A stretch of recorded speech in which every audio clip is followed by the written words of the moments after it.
Shalom. First and foremost, I'd like to give all praises and glory and honor to Yahweh, Bahashem, Yahweh Shah, Bahashem, Rakar Kadash. Double honors to the elders, apostles, great millstone, preaching his word, truthfully and sincerely. Shalom to the Akim, scattered through the four corners of the globe, preaching his word, truthfully and sincerely. And shalom to the Akim, that be like unto the speckled bird, preaching his word, truthfully and sincerely. And I say shalom to you Akim out there. And this is another sit-down lesson on this February the 16th, 2022, on this Wednesday night. And this article right here was recent, and this is from RT.com. And the highlight of this news article, and it reads, a U.S. general issues China warning. The concerns come as Beijing backs Moscow is in its role with NATO. It says, with the West's attention still locked on the tension standoff on the Russian-Ukraine border, China could seize the opportunity to take action in the Asia-Pacific and test the waters to see how committed Washington is to its partners in the region. A senior American general has cautioned. It says, speaking to the reporters on the sidelines on Singapore Air Show on Wednesday, General Kenneth Welsbach, the head of the U.S. Pacific Air Forces, weighed in on the Beijing position and the worsening road between the two Eastern European nations. It says, from the standpoint of China sees what's happening in Europe and trying to do something here in the Indo-Pacific. Absolutely, yes. That's a concern, he said, claiming that the Asian nation would want to take advantage. It wouldn't be surprised if they try something they may proactive at seeing how the international community reacts. Will Spots added. It says, according to the general, Beijing views crisis based on whether this is an opportunity for gain.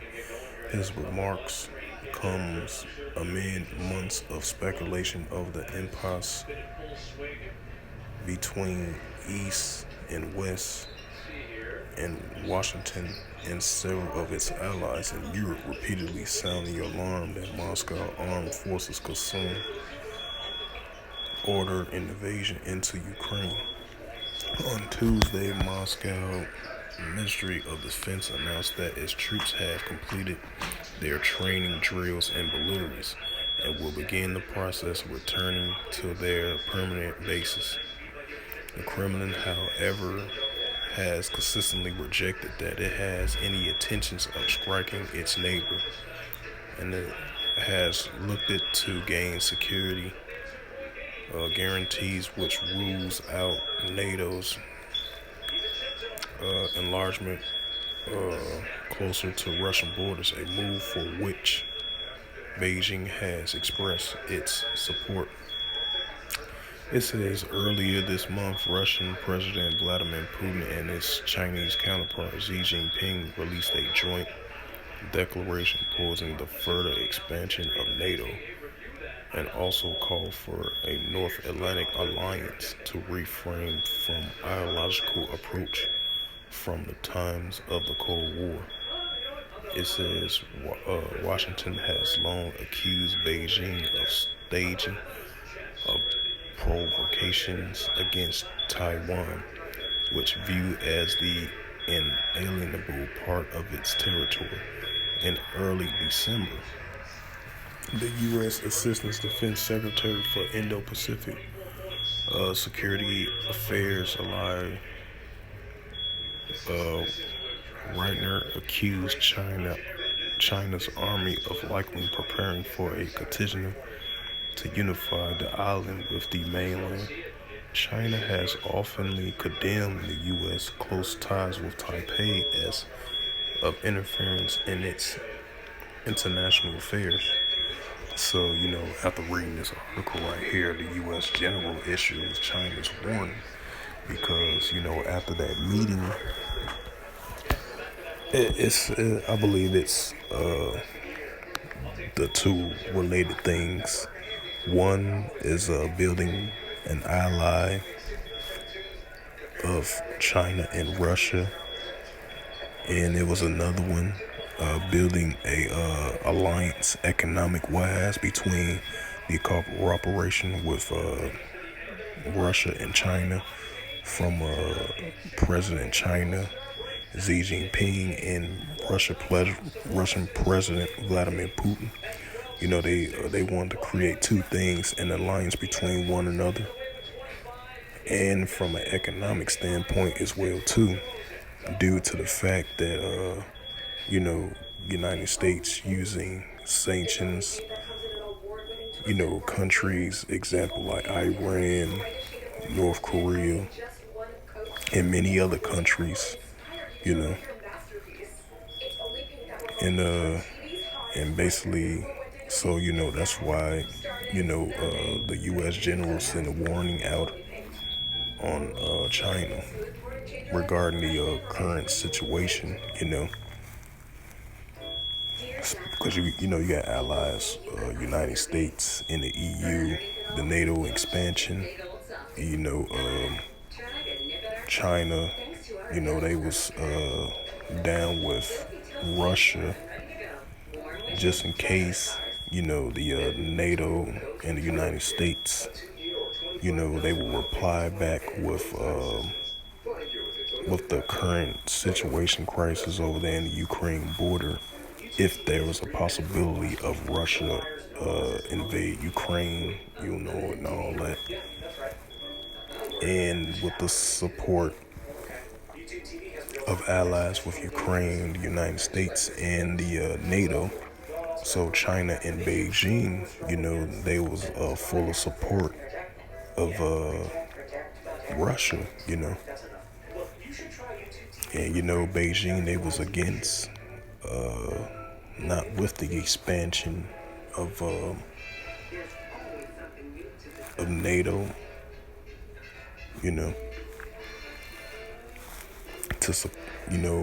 they not down with the expansion from the allies of the United States, the European Union of NATO, which is the 7 countries, So they wasn't down with that. So, this goes, this goes in between the potential alliance of China and Russia, and Beijing entering it in as well too, So, that goes back into the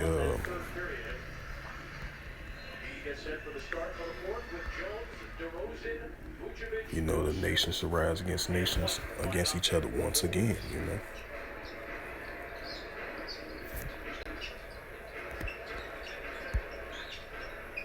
I know it's kind of repetitive of me bringing out the same scriptures of this, but this what the scriptures goes into the increase of the nations going against one another, and the allies of tag teams going against another allies of tag teams, and this what you call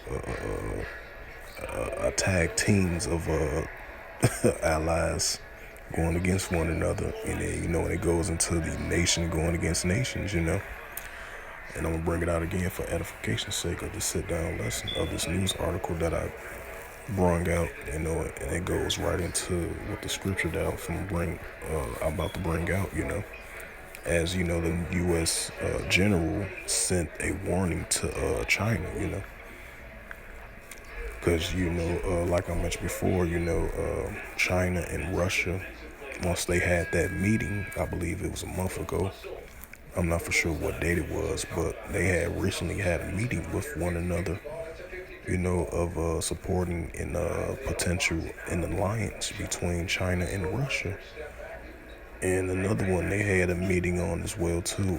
I believe it wasn't that long ago. They was trying to come with the cooperation of economic of development between the two countries of China and Russia.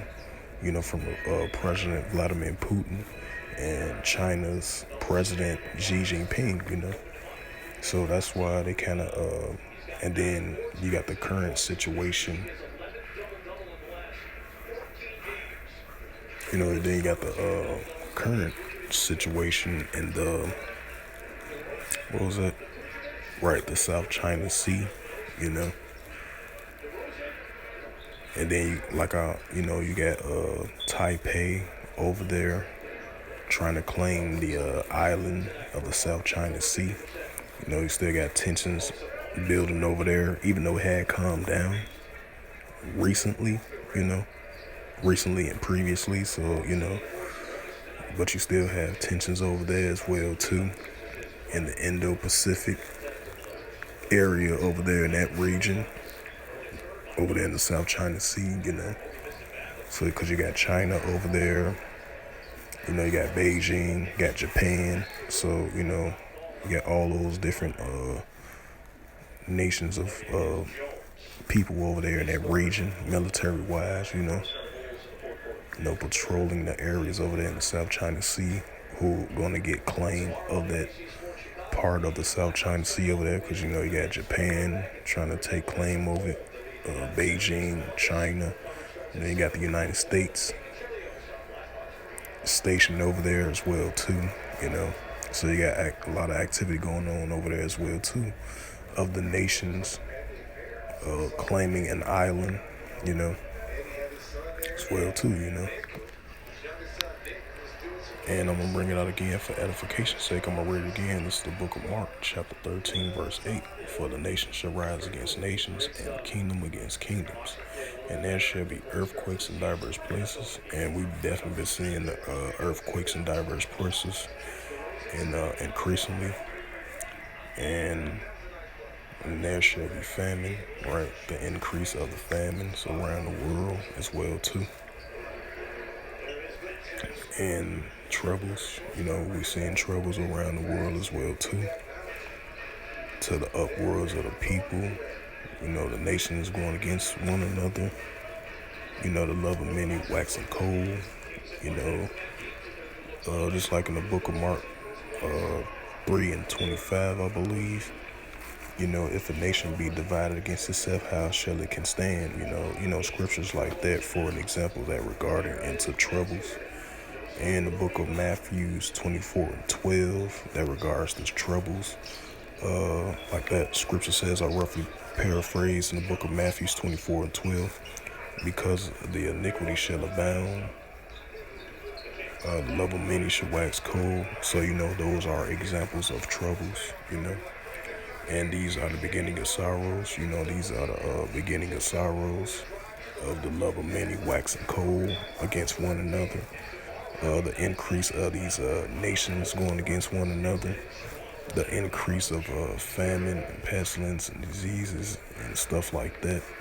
Those are examples of beginning of sorrows as well, too, and many other categories as well, too. So with that, I hope this lesson was edifying through the spirit of power, grace, and mercy of Yahweh Yahushua. And first and foremost, I'd like to give all praises and glory and honor to Yahweh, Bahashem, Yahushua, Bahashem, Bakar Kadash. Double honors to the elders, apostles, a great millstone, preaching his word truthfully and sincerely.